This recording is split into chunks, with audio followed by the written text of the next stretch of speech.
Devenir membre, recrutement de membres.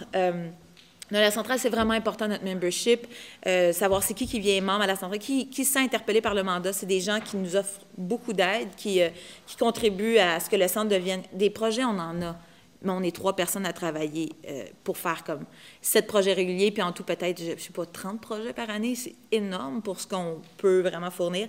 Donc, on compte vraiment sur notre membership. Puis, c'est sûr que je pense que connaître la réalité des centres d'artistes, connaître son milieu, c'est super important.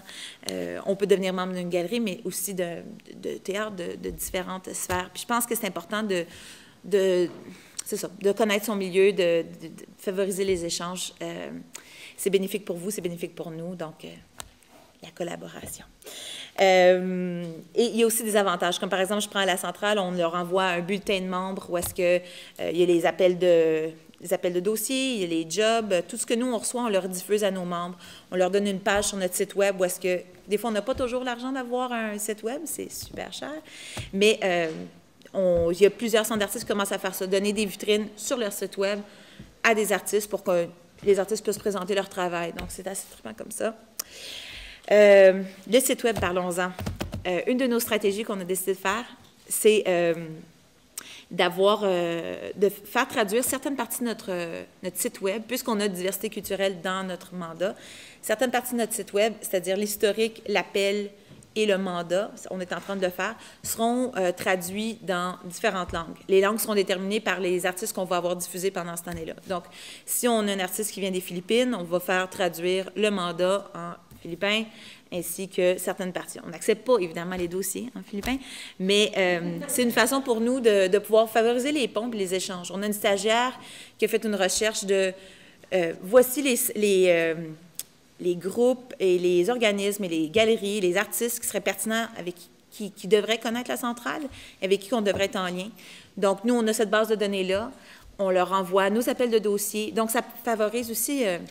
d'une certaine manière de se faire connaître, mais surtout, tu sais, nous, on ne compte pas sur, justement, l'achat de billets. C'est vraiment plus comme comment qu'on peut augmenter notre rayonnement, puis comment qu'on peut avoir plus de monde qui vont venir à la galerie, mais surtout plus d'artistes qui vont soumettre leur dossier pour que nous, quand on veut faire une sélection, on ait vraiment une pluralité puis une diversité au niveau de ce qu'on présente. Donc, diversité des médiums, diversité du type d'artiste.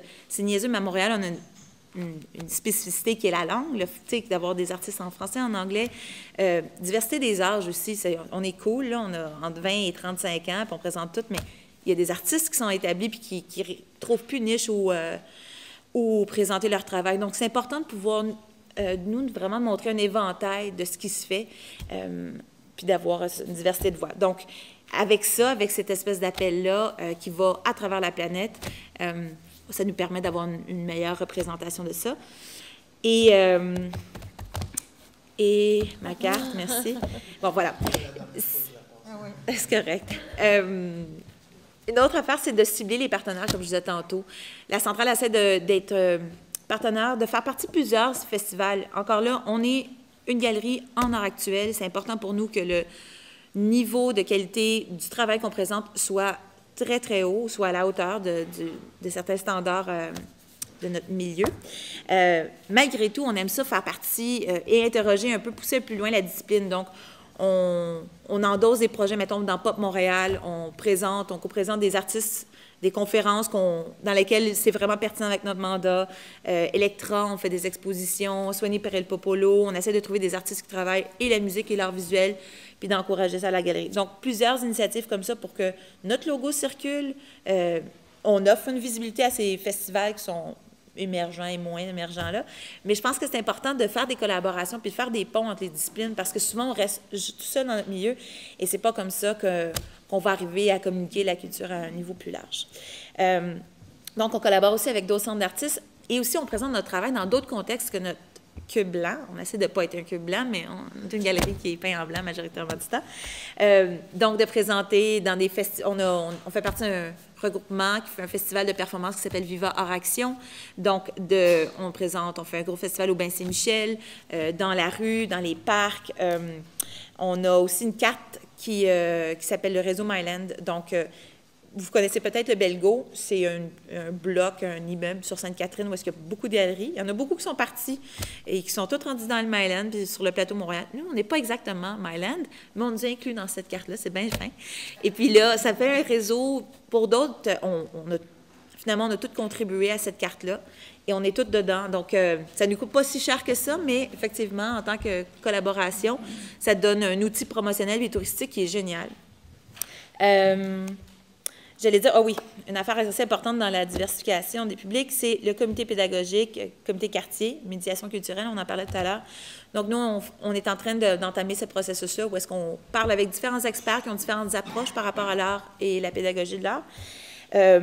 Et on donne des ateliers, on veut donner des ateliers avec qui ont un lien avec nos expositions. Animer des discussions, mais pas animer des discussions, pas dicter c'est quoi qu'on présente, mais bien encourager le spectateur qui se sent complètement démuni des fois par rapport à l'heure actuelle, d'avoir son propre discours critique. Je pense que c'est important aussi de remettre les outils aux spectateurs, puis de leur donner le droit de nous juger, puis de nous dire ce qu'ils en pensent, puis d'initier un dialogue comme ça. On reçoit souvent des universités, des écoles, avec lesquels on a des des discussions vraiment animées. Des fois, on a un mandat qui est assez spécifique. Il y a des gens qui haïssent ça, qui trouvent que c'est pas pertinent. Il y a des gens qui triplent là-dessus. Mais pour nous, c'est super important d'avoir ces discussions-là. Pour finir un peu dans les affaires qu'on fait, représentation, prospection de tous nos membres sont des porte-parole de la galerie, le staff aussi, le CA.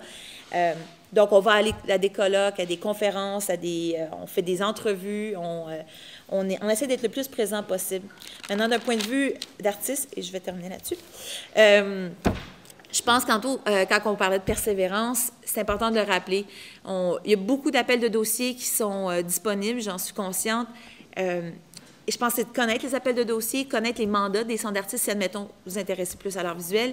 Il y a un regroupement pour ça qui s'appelle le RCAAQ, le regroupement des centres autogérés du Québec. Il y a tous les mandats de tous les centres d'artistes du Québec, mais du Canada aussi. On est 200 au Canada. C'est pas un phénomène rare. Il y a des mandats pour tous les types d'art. Et ça vaut la peine d'essayer, de réessayer et de persévérer. C'est pas évident, des fois, percer. Puis c'est important d'essayer de trouver où est-ce qu'on vraiment on a sa place. Donc ça, il y a les centres d'artistes, mais il y a les maisons de la culture, il y a les galeries commerciales, de savoir où est-ce que vous appartenez, où est-ce que votre travail devrait être présenté où. Devenir membre, je l'ai dit. Quand on ne peut pas accéder des fois à des projets réguliers, il y a d'autres façons de faire partie, si vous êtes en art visuel, mais aussi en musique. Il y a nous, par exemple, à la Centrale, on fait des projets spéciaux qui c'est un peu moins gros cachet, des projets de maîtrise où est-ce qu'il n'y a pas de cachet, mais on vous donne la galerie pendant 3 jours de temps. Des projections de nuit, où est-ce que c'est... Nous, on ne leur donne pas comme 4 semaines, parce qu'il y en a juste 7 par année. On ne peut pas vraiment faire ça pour tout le monde, évidemment, sur 300 dossiers qu'on reçoit. Par contre, c'est intéressant de pouvoir voir comment on peut des fois appuyer des démarches qu'on trouve intéressantes quand même, puis qui pourraient fuiter dans d'autres contextes. Donc, je pense que c'est pour vous, c'est important d'aller vous renseigner c'est quoi les différentes options et opportunités qui se font. Puis quand vous appliquez pour les dossiers, vous pouvez appeler pour du feedback aussi, savoir comment ça s'est passé. Ça n'a pas été accepté, mais pourquoi? Soyez conscients, par contre, qu'on reçoit beaucoup de dossiers, fait que restez gentils avec nous autres.